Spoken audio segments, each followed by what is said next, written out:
Il y a encore quelques jours, Nehad Bachir mettait au lit ses 3 enfants dans sa maison de Derbala, au centre de la bande de Gaza. Âgés de 2, 5 et 6 ans, tous 3 avaient peur du noir. Faute d'électricité, Nehad décide d'allumer une bougie dans leur chambre pour qu'ils puissent s'endormir.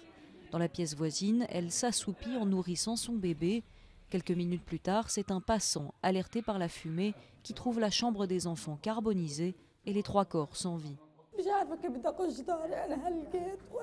Je ne sais pas comment je peux rentrer dans ma maison à nouveau. La nuit, j'ai l'impression que mon cœur est en feu. J'ai envie de courir dans les rues comme une folle. Je ne sais pas comment j'ai pu m'endormir. Un drame lié à la pénurie d'électricité qui ne cesse de s'aggraver dans la bande de Gaza, où les coupures de courant durent parfois jusqu'à 18 heures par jour. S'y ajoute une pénurie d'essence qui empêche de faire fonctionner les générateurs.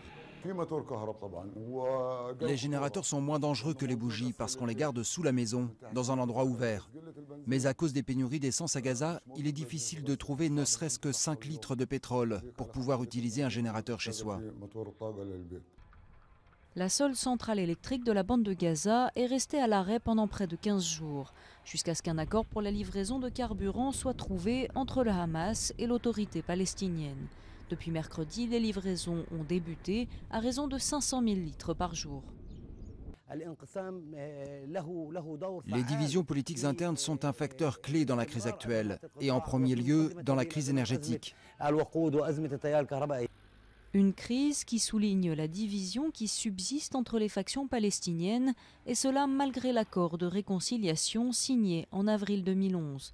En attendant une solution définitive, les habitants de Gaza continuent à vivre à la lumière de leurs bougies, malgré les risques que cela comporte.